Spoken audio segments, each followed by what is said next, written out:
Welcome back to the SportsMax Zone, bowling off with cricket on this Monday afternoon. Long-serving Secretary of the Guyana Cricket Board, Anand Sanasie, has declared his intention to challenge incumbent Ricky Skerrit for the presidency of Cricket West Indies at the annual general meeting set for the 29th of March. Sanasi and his running mate, Calvin Hope, the Vice President of the Barbados Cricket Association, will seek to unseat Skerrit and his number two, Dr. Kishore Shallow. But Sanasi's bid for high office is in danger of being derailed following last Friday's announcement by Guyana's Sports Minister Charles Ramson Jr. that February 26, 2021 is the date for the long overdue elections of the Guyana Cricket Board. If the election proceeds and Sanasi is either defeated or recuses himself from the vote, he would be ineligible to challenge Skerrit, given he would no longer be a director of Cricket West Indies. Now, under the CWI's rules, all candidates for the post of president must be a director of the organization. Sanasi is now seeking an injunction to stop the election. In a letter sent to Guyana's sports minister, Sanasi's lawyer says the decision to appoint the cricket ombudsman and to fix a date for the holding of the elections of the GCB, well, those, he says, are illegal, invalid, null, void, and of no legal effect. And we have Sean Devers, the leading Guyana cricket journalist, on the line now to talk to us about this development. Sean, welcome to the SportsMax Zone. Let me start here.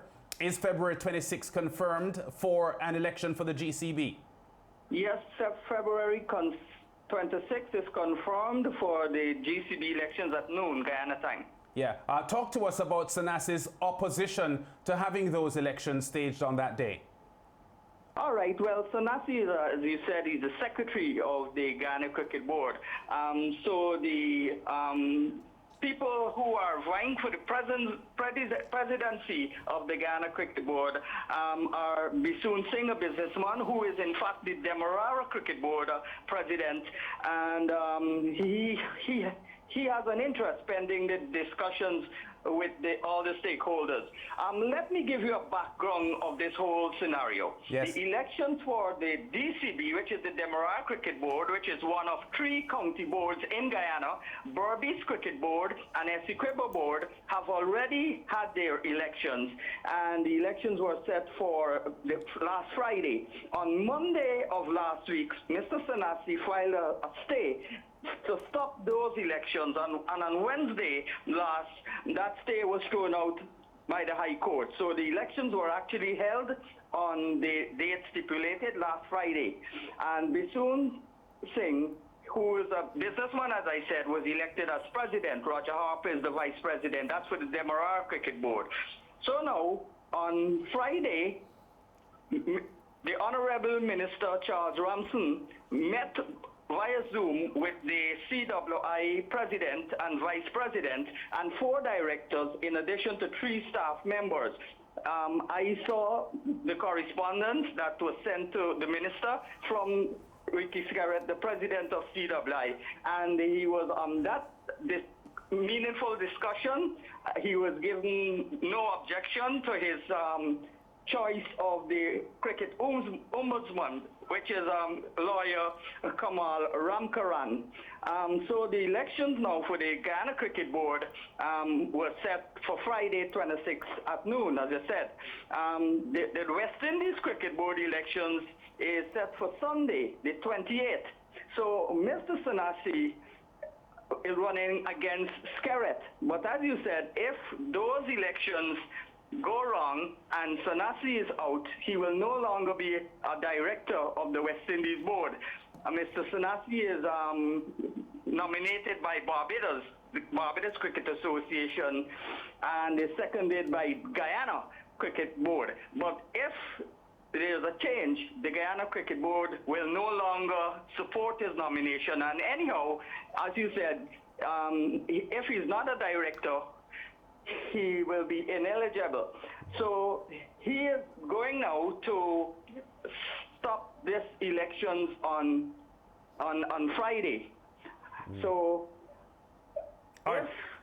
the court passes it, that's the only way that that can happen. The elections can be stopped, but it's very likely that elections will not be stopped. Sanasi lawyers sent a letter, as you said, to Minister Ramson accusing him of not having the authority to select a cricket ombudsman and about the short notice of time set for the GCB elections. He also suggested, a lawyer, that Minister Ramson did not have meaningful consultations with the CWI and only met with Skerrit, who he described as a close friend of the minister. The minister, Charles Ramson, said that he never met Skerrit except on Zoom, and he wouldn't consider himself a close friend of him.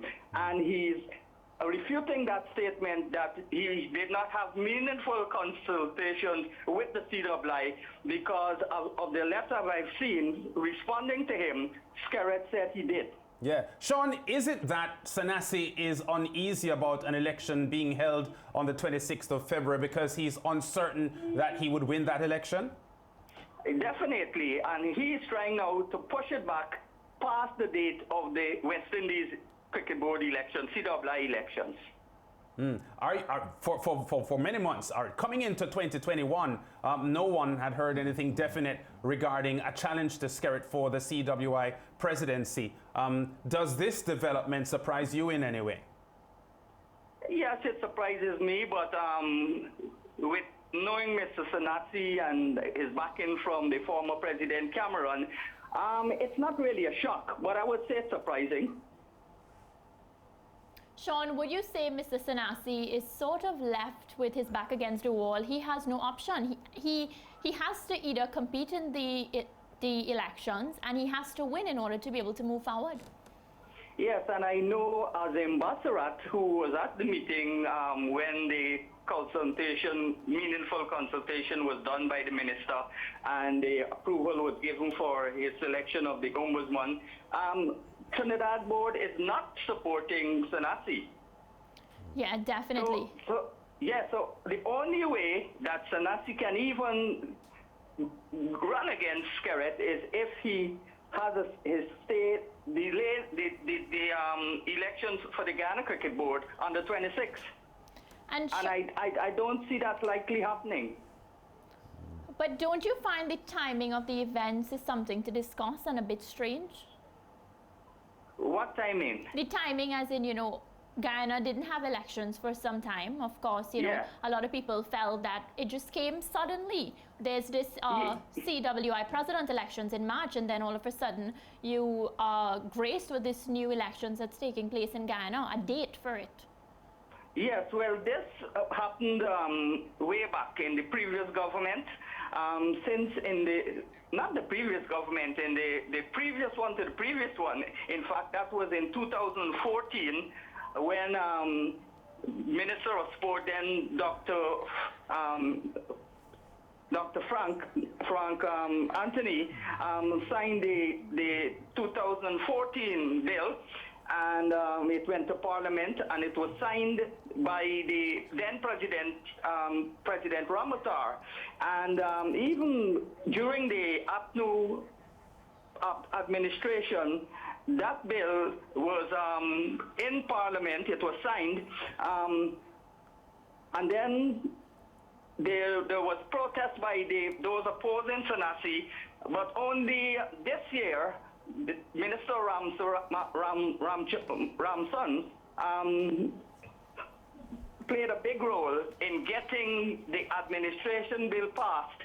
And once that was passed and cleared, and the court said that it was okay, then the elections could have been held. So it's a long process to get here. Yeah. Final question then, Sean.